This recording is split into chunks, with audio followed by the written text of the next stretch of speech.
Bora falar de bactéria no aquário marinho?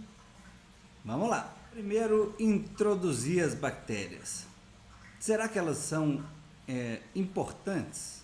Será que elas são importantes para a manutenção da vida na terra, na água? E quanto a isso, não tem muita dúvida. Você aí, ó, que está me assistindo agora, você é um ser, você fala, eu sou eu. Tá bom.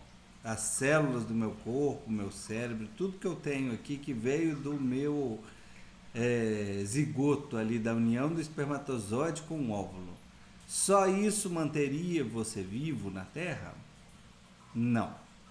Você, nesse seu corpinho, tem mais bactéria do que célula sua própria, com a sua própria genética. Então, só por aí já dá para perceber que bactéria é importante demais da conta. Elas colonizam praticamente todas as superfícies do planeta Terra. E é difícil da gente falar bactéria como se fosse uma coisa só. Imagina que você vai colocar no mesmo ambiente, você fosse um ser gigante, fosse colocar no mesmo ambiente um ser humano, um cavalo, uma minhoca e um hipopótamo. Todo mundo exerceria o mesmo papel, ia ficar todo mundo ali fazendo a mesma coisa naquele ambiente fechado? Tá claro pra gente que não. São coisas muito diferentes, são bichos muito diferentes. E bactéria tem uma diversidade maior ainda. A quantidade de bactéria que existe é uma coisa tremendamente diversa. E elas têm processos biológicos, mecanismos de funcionamento, propósitos de existência completamente diferentes. Então é interessante a gente entender um pouquinho disso daí. Tem a bactéria boba pra gente de entender? A gente aquarista já é acostumado com o ciclo do nitrogênio. O que é ciclo? O que é ciclar ciclo do nitrogênio? A gente sabe que as coisas em decomposição no aquário vão ser degradadas por bactéria e vão produzir amônia, que é um composto tóxico. E tem algumas bactérias, vamos chamar elas de nitrificantes, que consomem amônia e transformam a amônia em nitrito. Tem outro tipo de bactéria diferente, completamente diferente, que consome nitrito e produz nitrato. Tem outros grupos completamente diferentes de bactéria que consomem nitrato e incorporam, e outros grupos que consomem o nitrato como se fosse uma comida e liberam nitrogênio gasoso que vai para a atmosfera e faz parte dos principais componentes que a gente usa para respirar. Tem outras bactérias que não tem nada a ver com ciclo, que são saprófitas, que se alimentam, incorporam nutrientes através de matéria orgânica morta, vai consumindo. E tem muitos micro-organismos que fazem parte de processos semelhantes que nem bactérias são. Então a gente tem arqueias, tem fungos, tem muito micro-organismo fazendo processo biológico dentro do nosso aquário de maneira muito diversa. Paulinho, então esse negócio é importante. Calma, não te convenci ainda. Eu vou lá na loja, vou comprar todas as bactérias que existem da fauna e de outras pessoas e de todas as bactérias. Não faz isso. Não compra. Calma. Calma. Vou dar uma ideia boa para você saber o que você está fazendo, com que propósito você está fazendo aquilo ali no aquário. É importante isso daí. E no aquário, a gente tem bactéria suficiente? Eu vou colocar aqui do lado, ó, um estudo bem legal. Ele é antigo, não é novo, mas a gente às vezes esquece dele, ou um aquarista novo às vezes não tem consciência da existência dele. Ele foi feito pelo Ken Feldman. Ele é um químico E ele já deu várias palestras, inclusive na máquina, fez vários artigos super interessantes, porque era antes a Advanced Aquarist e hoje está albergado na Reefs. Um artigo muito legal, tentando entender pelo menos o número, a quantidade de bactéria que a gente tem no aquário e quanto seria esperado ter em um recife de coral. E nesse estudo dele, o que ele mostrou foi mais ou menos isso aqui, ó. Essa é a quantidade esperada em alguns recifes de corais, naturalmente. Então vocês veem que tudo aqui tem um K do lado. O K é vezes 1000 por ml. Então é milhares por ml. É uma quantidade tremendamente absurda. A bactéria é um trem muito pequenininho. Paulinho, você vê a bactéria no microscópio? Se você considerar ver um cisco a 1000 de aumento, vejo. Só desse jeito. Bactéria não é igual esses dinoflagelado, ciano, essas coisas grandes que a gente identifica bonito. Tem bactéria grande? Tem. Tem bactéria que é maior, mas não estou falando de maior ver a olho nu, não. Então, olha aqui no artigo do Feldman que a quantidade de bactéria na coluna d'água e em recifes de corais é bastante grande. E no aquário, ela é grande? Ele foi pesquisar isso e foi atrás de alguns aquários de sucesso e alguns aquários publicamente reconhecidos. E fez essa segunda lista aqui e fez uma quantificação das bactérias no aquário. E o resultado, já vou contar para vocês o resultado desse estudo dele, é que a gente tem 10 a 100 vezes menos, 10 a 100 vezes menos bactéria no aquário do que naturalmente encontrado em recifes.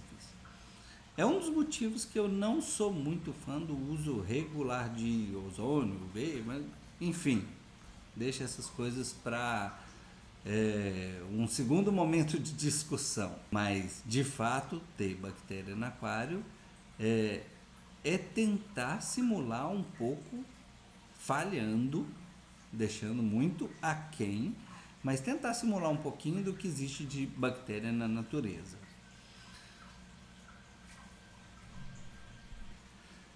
E essas bactérias têm utilidade no aquário? Sem dúvida nenhuma. A gente tem naturalmente no aquário, ele faz uma seleção natural das bactérias que vão consumir aquilo que a gente tem no aquário. O ciclo é nada mais nada menos do que isso. Você tem amônia, vai crescer a bactéria que gosta de comer amônia. Então essas bactérias nascem até naturalmente no aquário, porque elas estão no ar, estão em todos os lugares. Eu tenho que ficar colocando bactéria no aquário? Quando eu faço uma TPA, depois eu tenho que colocar uma quantidade de bactéria no aquário? Isso é obrigatório? Se eu não fizer, vai dar problema? Resposta simples e objetiva: não. Não, jamais. Você pode manter o aquário sem colocar bactéria nenhuma. Mas você pode usar elas como ferramenta para objetivos específicos. Então, para isso, você pode usar elas. Eu estou com dinoflagelado, com cianobactéria, eu quero colocar outra bactéria que compete por alimento, que compete por espaço. Elas são super úteis. As nitrificantes não, porque elas não vão competir muito com essas bactérias, as saprófitas. Então, você tem que saber bem o objetivo da ferramenta que você está usando. E nesse contexto, eu vou tentar de maneira muito resumida mostrar para vocês aqui as diferenças entre as cepas de bactéria que a fauna tem para a gente usar como ferramenta. Ah, Paulinho, então quando eu coloco bactéria no aquário, isso aí vai aumentar muito a quantidade de bactéria na coluna d'água? Sendo bem prático, não. Mas quando você coloca alguns tipos de bactéria e coloca comida para ela, e o que é comida para a bactéria? Ela precisa de nitrogênio, de fósforo, de fonte de carbono e de um monte de outras coisas. Mas esses três aí são os pratos principais. E o fator limitante no aquário, para que a gente tenha bactérias, definitivamente a gente aquarista já descobriu que é fonte de carbono. Então, quando eu coloco bactéria no aquário, mas também coloco fonte de carbono, eu estou colocando às vezes uma cepa, uma ferramenta com um propósito interessante, e estou colocando também comida. Porque se eu colocar 10, daqui a pouco vão ser 100, daqui a pouco vão ser 1000, daqui a pouco é 1 milhão. É assim que a bactéria cresce, é de maneira exponencial. Até que ela chegue num fator limitante, que é a quantidade de nutriente disponível para ela continuar dividindo, e aí elas entram numa fase estacionária. Então vamos lá. Eu gosto de ter bactéria no aquário? Gosto. Gosto de manter um pool, um excesso de bactéria no aquário, do mesmo jeito que eu alimento corais. E eles se alimentam de bactéria, tá? O principal componente do plâncton é bactéria. O componente mais abundante do plâncton é bactéria. E a gente chama de bacterioplâncton. E os corais definitivamente tiram proveito disso, eles se alimentam disso. Então, Paulinho, eu gosto de manter um pool, um excesso de bactéria na água. Como que eu faço isso? Eu, Paulinho. Tá aqui, ó. Essa cepa de bactéria da fauna é o que eu utilizo com esse propósito. Bactoblend, que é um composto com bactérias principalmente nitrificantes, e Bactoballs. As Bactoballs têm a vantagem de poder ficar dentro do sistema. Elas são essas bolinhas aqui, ó. E essa bolinha vai aos poucos se dissolvendo no sistema e continuamente liberando bactérias no sistema. Então, às vezes a gente discute muito, o meu fosfato pode estar zerado e danificar meus corais. Sim, porque eles precisam definitivamente de fosfato para sobreviver. Mas um dos motivos de, por exemplo, ele não estar zerado num sistema onde se detecta zero e os corais estão bem, é que você tem o fosfato distribuído em micro-organismos a partir dos quais os corais estão se alimentando, como principalmente as bactérias. Então, eu, Paulinho, faço um pool desse tipo de bactéria, que é o mesmo tipo de bactéria.